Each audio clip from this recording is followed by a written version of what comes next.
बिहार की सियासत में फिर से शुरू हो गया है दल बदल का महाभारत। बिहार चुनाव के दिन जैसे जैसे करीब आते जा रहे हैं, वैसे ही नेताओं की अल्टी पलटी और पार्टियों का फेरबदल भी शुरू हो चुका है। कहीं कोई जेडीयू छोड़कर आरजेडी में जा रहा है, तो कोई बीजेपी में वापसी कर रहा है, चाहे वो निषाद नेता हो या कुशवाहा नेता। अब सवाल यह है कि क्या ये षड्यंत्र मुकेश सहनी के खिलाफ रचा जा रहा है या ये षड्यंत्र उपेंद्र कुशवाहा के लिए है।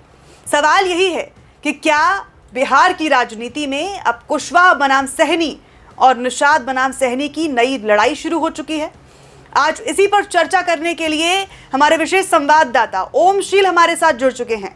ओमशील, मुकेश सहनी ने शुक्रवार को ट्वीट पर एक फोटो कोलाज बनाकर शेयर किया, जिसमें वो एक फोटो में खेत की मेड़ पर चलते हुए नजर आ रहे हैं, नाव पर सवार हैं और औरतों से आशीर्वाद लेते हुए नजर आ रहे हैं। लिखते हैं कि मैंने संघर्ष का रास्ता चुना है। तो क्या ये किसी नए संकट का संकेत है, ऐसा माना जा सकता है? बिल्कुल, और जिस ट्वीट का आप जिक्र कर रही हैं उसे इसलिए संकट के नजरिए से देखा जा सकता है क्योंकि महागठबंधन में सीटों को लेकर पेच अभी तक फंसी हुई है।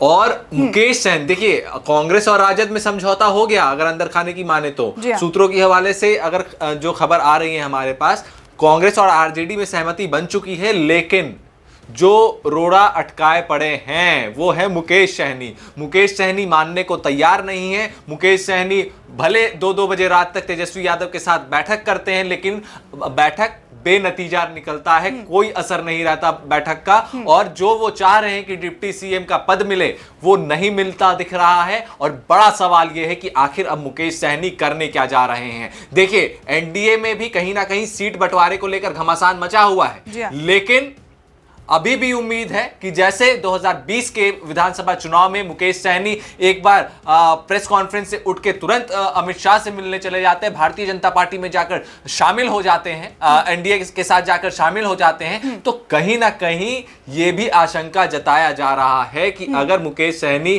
का मन नहीं माना तो एक बार फिर से वो पलटी मार सकते हैं और एनडीए के साथ हाथ मिला सकते हैं। लेकिन सबसे बड़ा सवाल यह है, हमारे दर्शक के जहन में सवाल यह होगा कि अगर मुकेश सहनी एनडीए में जाते हैं तो एनडीए में तो खुद सीटों का घमासान मचा हुआ है, लेकिन अगर वहां के समीकरण को देखें और भारतीय जनता पार्टी की रणनीति को देखें तो भारतीय जनता पार्टी अभी भी अपनी सीटों को मुकेश सहनी के लिए कुर्बान कर सकती है। मुकेश सहनी को भले यहां पर 15, 17, 20 जितनी सीटें मांग रहे हो, 25 सीटें मांग रहे हो, चाहे कितनी भी सीटें मांग रहे हो, लेकिन वहां पर अगर एनडीए में उन्हें 7 सीटें भी मिलेगी, 8 सीटें भी मिलेगी, तो उन्हें संतुष्ट होना पड़ेगा, क्योंकि अमित शाह एक ऐसे चाणक्य हैं जो कि उन्हें ये दावा कर सकते हैं कि तुम डिप्टी सीएम बनोगे, मल्लाह का बेटा डिप्टी सीएम बनेगा। तो मुकेश सहनी क्या अमित शाह के साथ एक बार फिर से हाथ मिलाएंगे, ये सवाल बहुत बड़ा है। और ये जो ट्वीट उन्होंने किया मुकेश सहनी ने, वो कहीं ना कहीं जो दबाव की राजनीति है, जो तेजस्वी यादव पहले उन्हें वादा किया था कि डिप्टी सीएम का पद देंगे और जैसी भी सीटों के समीकरण बनेंगे वैसा उन्हें मिलेगा, लेकिन वैसा होता नहीं दिखा। तो नहले पर दहला एक तरीके से मुकेश सहनी इस बार चल दिए हैं, नहले पे दहला चल दिए हैं। ओमशील, अजय निषाद की बीजेपी में वापसी हो चुकी है, क्या इसका सीधा असर मल्ला वोट बैंक पर पड़ेगा, जो कि हमेशा से सहनी के साथ खड़ा हुआ दिखता है? बिल्कुल, देखिए कहीं ना कहीं ये जो अजय निषाद की आप बात कर रहे हैं वो बीजेपी में वापसी हो गई है। अगर वो अगर मुकेश सहनी नहीं जाते हैं तो कहीं ना कहीं निषाद वोटों का तो बिखराव होगा। देखिए अजय निषाद मुजफ्फरपुर का उनका बेल्ट रहा है और उस क्षेत्र में उनका खासा प्रभाव है, तो उस क्षेत्र में कहीं ना कहीं सवाल उठ सकते हैं। वहां के निषाद वोटर्स जो हैं वो कहीं ना कहीं स्वाइप टू कुछ बीजेपी और कुछ सहनी में वोटों का बिखराव हो सकता है। लेकिन वही सवाल कि अगर सहमति नहीं बनती है आरजेडी से मुकेश सहनी की, तो स्वाभाविक सी बात है कि वो भारतीय जनता पार्टी में जाएंगे। और अगर वो भारतीय जनता पार्टी में जाएंगे तो जैसा कि आपने कहा, अजय निषाद भारतीय जनता पार्टी का दामन थाम लिए हैं। तो जब अजय निषाद और मुकेश सहनी एक साथ मिलेंगे, निषाद और मल्लाह, सन ऑफ मल्लाह जो अपने आप को मुकेश सहनी बताते हैं, तो फिर उस समय का परिदृश्य क्या होगा, और कहीं ना कहीं निषाद वोट एकजुट हो जाएगा और एनडीए के पाले में चला जाएगा। क्योंकि अगर हम निषाद वोट की बात करें, मल्लाह वोट की बात करें, तो तकरीबन 10 से 11% का वोट बैंक है उसमें। और एक तरीके से स्थापित नेता बिहार में अगर मल्लाह का कोई हुआ है तो मुकेश सहनी हो चुके हैं। इसलिए अब निर्णय मुकेश सहनी पर है और तेजस्वी यादव पर है कि तेजस्वी यादव उन्हें कैसे समझाते हैं, कैसे समझौता करवाते हैं, कैसे दोनों में बात बनती है। ये अब देखने वाली बात होगी अंजलि। बिल्कुल। ओमशील संतोष कुशवाहा का आरजेडी में जाना, क्या उपेंद्र कुशवाहा के वोट काटने की प्लानिंग है या फिर कोई और वजह है? देखिए, संतोष कुशवाहा का आरजेडी में जाना ये बहुत बड़ा मैसेज है। हमें ये समझना पड़ेगा, जो संजय कुशवाहा, माफ कीजिएगा, संतोष कुशवाहा नीतीश कुमार के इतने करीबी नेता रहते हैं, कुशवाहा वोट पर बैंक पर एक मजबूत पकड़ रखते हैं। अगर वो एनडीए से उठकर आरजेडी का दामन थाम रहे हैं तो कहीं ना कहीं उपेंद्र कुशवाहा के लिए ये बहुत बड़ी चुनौती हो सकती है। वही चीज जिस तरीके से पूर्व में भी हम लोगों ने जिक्र किया कि अजय निषाद और संजय निषाद, अगर माफ कीजिएगा मुकेश सहनी, अजय निषाद और मुकेश सहनी अगर दोनों अलग अलग रहते हैं, जैसे कि अजय निषाद भारतीय जनता पार्टी में शामिल हुए और मुकेश सहनी अगर आरजेडी में टिक जाते हैं, आरजेडी के साथ गठबंधन में टिक जाते हैं, तो वोटों का बिखराव होगा।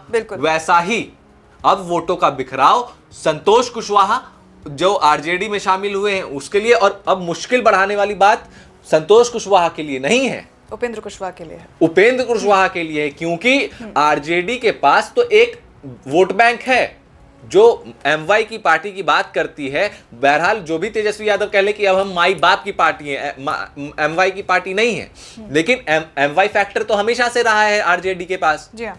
तो आरजेडी के पास एक वोट बैंक एमवाई फैक्टर का है, उसके बाद संतोष कुशवाहा आ जाते हैं, तो कुछ कुशवाहा वोट भी उनके साथ आ जाता है।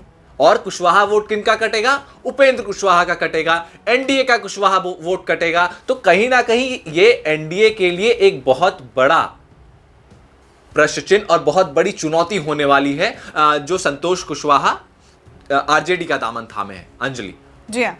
ओमशील, मुकेश सहनी बार बार वो ये दावा करते हैं कि मल्ला समाज अब किसी का गुलाम नहीं है। तो क्या वो सच में आज की तारीख में किंग मेकर हैं या सिर्फ किंग की तलाश में हैं?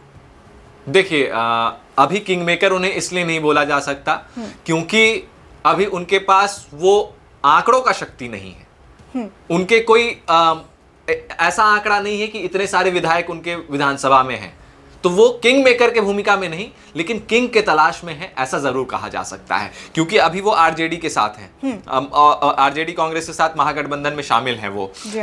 अब सवाल ये उठता है कि अगर तेजस्वी यादव मानते हैं, लालू प्रसाद यादव हरी झंडी दिखाते हैं, कांग्रेस से सहमति बनती है, तो मुकेश सहनी वहां पर जाएंगे, महागठबंधन में रहेंगे, तो वो तेजस्वी यादव को किंग बना सकते हैं। लेकिन अगर वो उनका मन नहीं मानता है, वो एक बार फिर से 2020 के तरह एनडीए का दामन थाम लेते हैं, तो फिर वो एनडीए वालों को किंग बनाएंगे। तो कहीं ना कहीं वो किंग के तलाश में हैं। अभी किंग मेकर वो तब बनेंगे जब उनके पास आंकड़ा होगा। जी हाँ। अगर वो पोस्ट पोल अलायंस करते हैं, मतलब मान लीजिए एनडीए के साथ चुनाव लड़ लिया उन्होंने, उसके बाद फिर पाला बदल लिया उन्होंने महागठबंधन के साथ, या फिर अभी महागठबंधन के साथ चुनाव लड़ लेते हैं, कुछ विधायक जीत जाते हैं और फिर समर्थन कर देंगे, और उनकी सरकार बनने में अगर दिक्कत हो रही होगी तो कहीं ना कहीं मामला बिगड़ सकता है और किंग मेकर के भूमिका में तब मुकेश सहनी आ सकते हैं। अंजलि जी। ओमशील, इस बार के बिहार चुनाव की सुर्खियों में बार बार मुकेश सहनी का नाम आता है, हर दिन उन पर चर्चाएं हो रही हैं। तो एनडीए हो या महागठबंधन, दोनों ही इस बार सहनी के वोट बैंक पर क्यों नजर गड़ाए बैठे हैं? देखिए, इसलिए नजर गड़ाए बैठे हैं, सबसे सटीक इसका जवाब यही है। मैंने आपको पूर्व में बताया 10 से 11% का कहीं ना कहीं आंकड़ा और कहीं ना कहीं वोट बैंक पर पकड़ मुकेश सहनी रखते हैं। और ये सबको पता है कि जिसने 10 से 11% इस वोट बैंक को पकड़ लिया, इस वोट बैंक को साधने में सफल हो गए, वो बिहार के राजनीति में एक मजबूत पकड़ बना लेगा। तो इसी को साधने के लिए आरजेडी भी मुकेश सहनी को नहीं छोड़ना चाहती है, लेकिन सीटों पर समझौता करना चाहती है कि भाई साहब आप कम सीटें लें, इतना प्रभाव नहीं है आपका। वहीं अमित शाह भी ये चाहते हैं कि मुकेश सहनी यहां आ जाए, तो जो निषाद वोट जो छिटक रहा है, जो वोटों का बिखराव हो गया, देखिए अजय निषाद कुछ भी हो, लेकिन उनका खासा प्रभाव एक क्षेत्र में है, पूरे बिहार के बेल्ट में नहीं है। मुकेश सहनी कहीं ना कहीं अपने आप को स्थापित कर चुके हैं, इसलिए अमित शाह भी चाहते हैं कि वो उनके पाले में आ जाए। और ये यकीन मानिए आप कि अभी भी इफ एंड बट के स्थिति में है, अगर अमित शाह का कॉल एक बार मुकेश सहनी को चला जाता है तो कहीं ना कहीं मुकेश सहनी मन बदल सकते हैं। और इसी फिराक में अमित शाह भी बैठे हुए हैं कि थोड़ा बहुत मनमुटाव हो महागठबंधन में मुकेश सहनी का, थोड़ा सा मोहभंग हो मुकेश सहनी का, और अमित शाह का कॉल जाए या अमित शाह के किसी प्रतिनिधि का कॉल जाए कि आपको बुलावा आया है एनडीए की ओर से और भारतीय जनता पार्टी के चाणक्य की ओर से।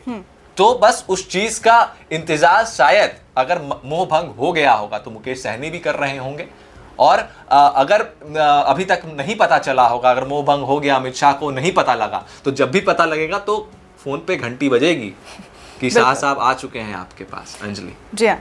ओमशील, एक आखिरी और बहुत जरूरी सवाल, मुकेश सहनी जिस तरह से लगातार डिप्टी सीएम पद की मांग कर रहे हैं, क्या लगता है कितनी संभावना है उन्हें पद मिलने की?